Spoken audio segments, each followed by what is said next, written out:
आजकल छोटे बच्चों में बिना बात के चिंता और घबराहट, ये दो चीजें बहुत ज्यादा देखने को मिल रही हैं।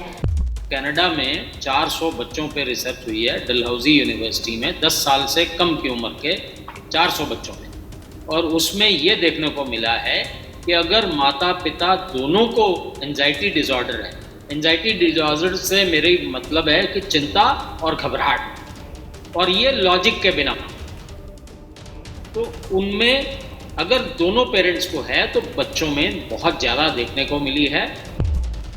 सेम जेंडर में ज़्यादा ट्रांसफ़र होती है एंजाइटी। सेम जेंडर का मतलब है अगर माँ को है तो बेटी में जा रही है, अगर पिता को है तो बेटे को जा रही है। माँ से बेटी में बहुत ज़्यादा जा रही है। भारतवर्ष में इतनी संसाधन होने के बावजूद अगर हम अभी भी हेल्थ सेवाएं सभी तक ना पहुंचा पाएँ तो ये वाकई चिंता की बात है।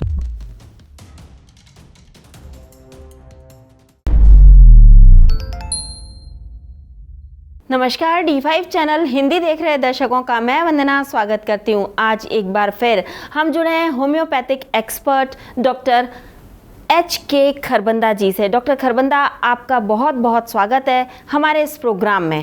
धन्यवाद वंदना जी, नमस्कार सभी को। डॉक्टर खरबंदा, आजकल छोटे बच्चों में बिना बात के चिंता और घबराहट, ये दो चीज़ें बहुत ज़्यादा देखने को मिल रही हैं। तो ये सबसे पहले हमें आप बताइए कि क्या इसके रिगार्डिंग कोई रिसर्च भी आई है अभी, या फिर ये ऐसे ही आजकल हो रहा है? बहुत अच्छा सवाल है वंदना जी आपका।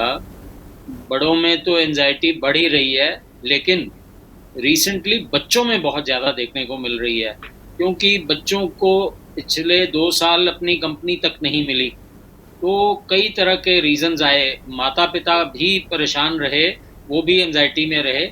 तो हाँ, जहाँ तक रिसर्च की बात है तो कनाडा में 400 बच्चों पे रिसर्च हुई है डलहौजी यूनिवर्सिटी में 10 साल से कम की उम्र के 400 बच्चों में, और उसमें ये देखने को मिला है कि अगर माता पिता दोनों को एंजाइटी डिसऑर्डर है, एंजाइटी डिसऑर्डर से मेरी मतलब है कि चिंता और घबराहट, और ये लॉजिक के बिना, तो उनमें अगर दोनों पेरेंट्स को है तो बच्चों में बहुत ज़्यादा देखने को मिली है, और सेम जेंडर में ज़्यादा ट्रांसफ़र होती है एंजाइटी।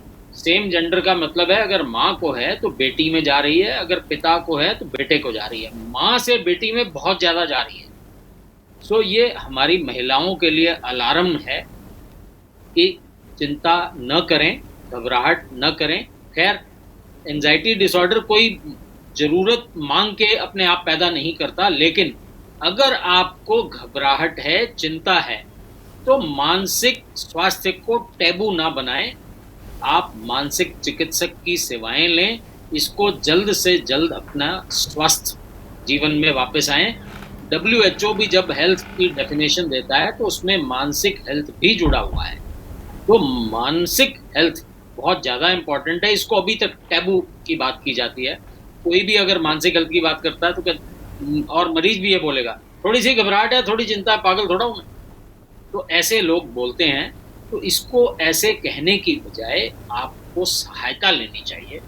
ये इस रिसर्च का जो आउटकम है, वरना आप अपने बच्चों को भी अपनी बीमारी दे देंगे। और एक बात और, बच्चे सीखते भी हैं माँ बाप से, एंजाइटी भी बच्चे सीखते हैं। अगर आपको घबराहट हो रही है, आपको चिंता हो रही है, तो बच्चों को ऑटोनमस है, अपने आप होगी।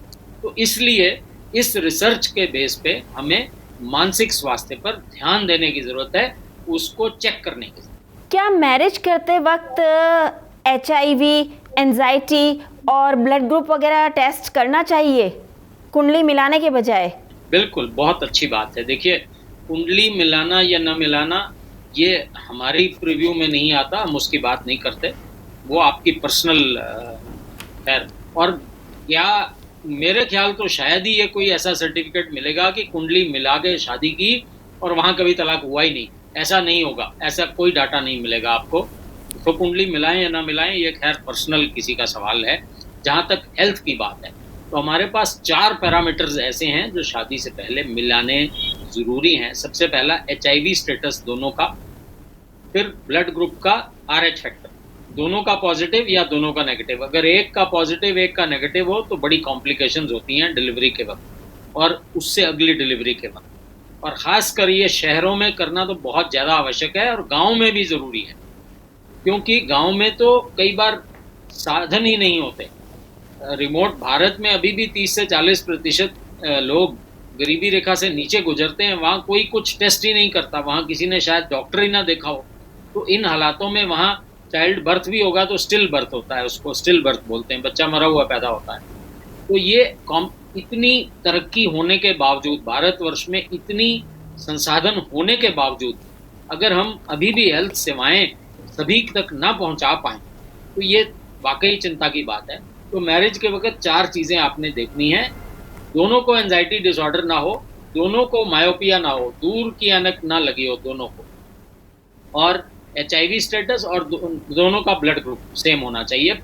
RH फैक्टर अगर पॉजिटिव है तो दोनों का पॉजिटिव या दोनों का नेगेटिव। अगर ये 4 चीज़ें हम देख लेंगे तो आपकी हेल्थ की वजह से कभी तलाक नहीं।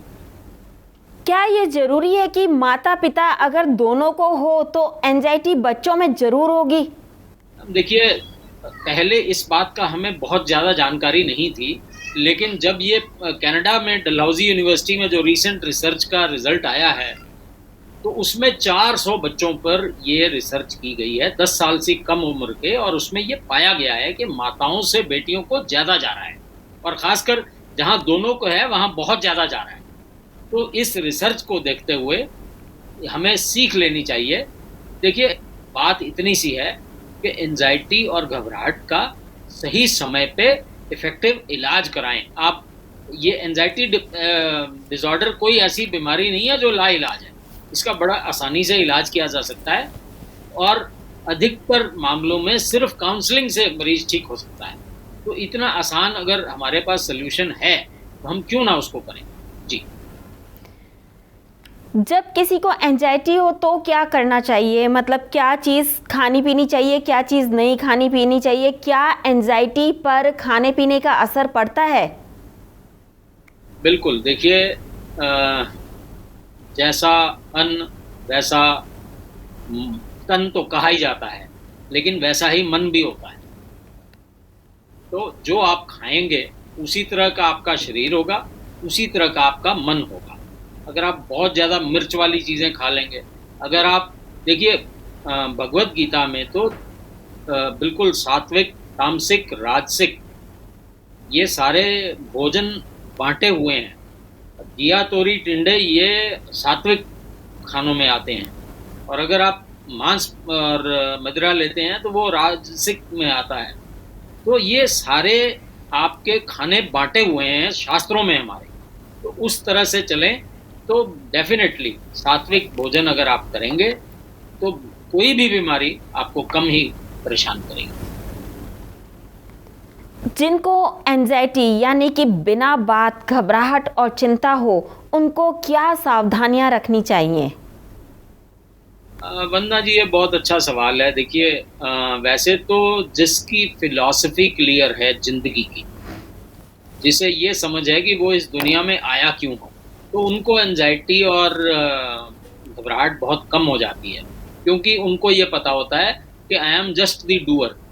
अब मेरे से कोई पूछता है डॉक्टर साहब मैं ठीक हो जाऊंगा, तो मैं कहता हूँ भाई मेरा काम ठीक करना नहीं है, मेरा काम है आपको सबसे अच्छी उपलब्ध दवा को देना और सबसे अच्छा परिहाना। ये मेरा काम है करना, ईश्वर का काम है, वो करेंगे। तो जहाँ आपका फिलॉसफी आपको लाइफ की क्लियर है, आप सुबह शाम मेडिटेशन करते हैं, तो एंजाइटी होने के चांसेस वैसे ही बड़े कम हो जाते हैं। और अगर फिर भी आपको एंजाइटी हो रही है तो फिर आप काउंसलर की हेल्प लीजिए। अगर काउंसलर की हेल्प से भी ना ठीक हो तो इसका मतलब आपके ब्रेन में केमिकल इम्बैलेंस हो गया है।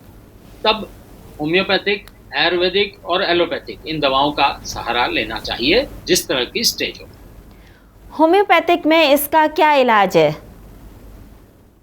वंदना जी, बहुत ही उम्दा दवाइयाँ इसमें उपलब्ध हैं। इग्नेशिया है, अगर कोई मेंटल शॉक किसी को हुआ हो, कोई परिवार में डेथ हुई हो, कोई आपके कहीं बॉयफ्रेंड गर्लफ्रेंड के रिलेशंस में कोई दरार आ जाए, पति पत्नी में दरार आ जाए, कोई अच्छा मेंटल शॉक लगा हो, तो इग्नेशिया दवाई एक बूंद ही देने से उस शॉक का काफ़ी असर कम हो जाता है।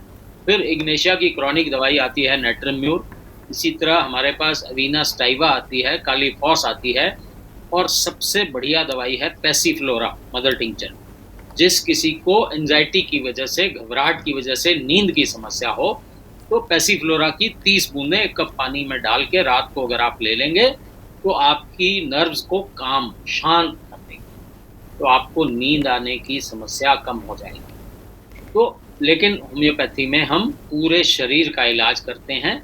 इस तरह से पूरी, आप अपने होम्योपैथिक चिकित्सक के पास जब जाएंगे तो वो कारण ढूंढने की कोशिश करेगा कि आपको ये एंजाइटी क्यों शुरू हुई, और अगर वो कारण का निवारण हो जाता है तो ये मैजिक की तरह काम करती है, सिर्फ एक खुराक से इंसान की एंजाइटी की।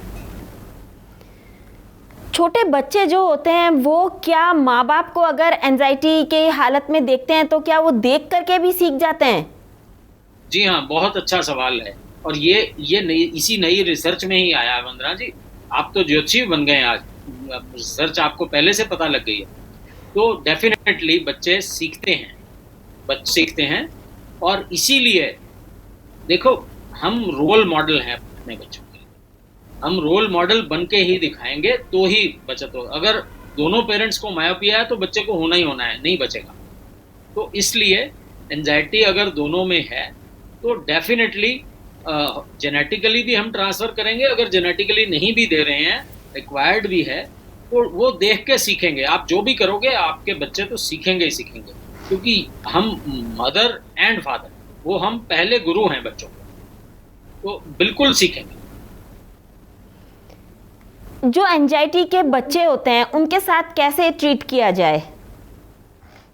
देखिए, बिल्कुल बहुत अच्छा आपका सवाल है। एंजाइटी के बच्चे नहीं, ये सभी पे लागू होता है, चाहे वो बूढ़े माता पिता हों, चाहे वो मिडिल एज आप खुद हों, या आपके बच्चे हों, सभी के लिए एंजाइटी वाले से सिंपैथेटिक व्यवहार करें। अगर आप उन्हें उल्टा कहेंगे कि तुम तो पागल हो, तो वो फिर उनके साथ सिंपैथेटिक आपको व्यवहार करना पड़ेगा, उनके साथ सहानुभूति प्रदर्शित करनी पड़ेगी, उनके साथ कंधे से कंधा मिला के चलना पड़ेगा, और एंजाइटी वाले मरीज को अकेला न छोड़ें तो बहुत ज़्यादा बेहतर है, क्योंकि अकेला जब दिमाग खाली होगा तो वो शैतान का घर है, वो उल्टी बातें ही सोचेगा।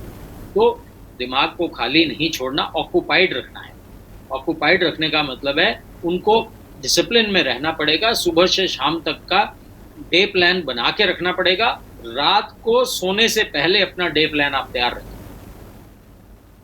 आप हर चीज़ प्लान करके चलें ताकि आपका दिमाग ऑक्यूपाइड रहे। अगर ऑक्यूपाइड होगा तो गलत सोचेगा ही नहीं, आपको एंजाइटी और घबराहट कम हो जाएगी। छोटे बच्चों में कैसे पहचाने कि इस बच्चे को एंजाइटी हो गई है? बड़ी अच्छी आपका सवाल है। देखिए, इसमें बड़ी आसान है। अगर आपका बच्चा नॉर्मल घूम रहा है, खेल रहा है बच्चों के साथ और होमवर्क आके समय से कर रहा है तो ठीक है, वरना जैसे ही स्कूल से आता है तो कहता है मम्मी आज तो मेरा तो गया, मैं कल स्कूल नहीं जाऊँगा। तो भी क्यों नहीं जाओगे? मम्मी मैम ने इतना होमवर्क दे दिया, 3 दिन में नहीं ख़त्म होगा। ये आपका बच्चा बोलेगा। इतनी घबराहट पेश करेगा, ना खेलने जाएगा, ना कूदने जाएगा, बार बार बाथरूम जाएगा, और खाते वक्त भी फूड छलकेगा। तो ऐसे सारे सिम्टम्स घबराहट के और चिंता के, और बिना बात की चिंता रहेगी, मेरी ड्रेस नहीं सूखेगी सुबह तक, मम्मी मैं कैसे स्कूल जाऊंगा, सुबह बस लेट हो जाएगी, मेरी बस मिस हो जाएगी। तो हर एप्रीहेंशन उसको पहले हो, हर काम उसका समय पर हो। जी, हर गलत घटने की उसको एप्रीहेंशन, ये बच्चे के साथ आपके होगा और ये आपको नजर आएगा। डॉक्टर खरबंदा, आप हमसे जुड़े, आपने हमें बहुत ही अच्छी बात बताई, साथ ही नई रिसर्च जो कि कनाडा से आई है उसके बारे में बताया। आप हमसे जुड़े, आपका बहुत बहुत धन्यवाद। धन्यवाद सर। अगले एपिसोड में आपसे फिर मुलाकात होगी, तब तक के लिए नमस्कार।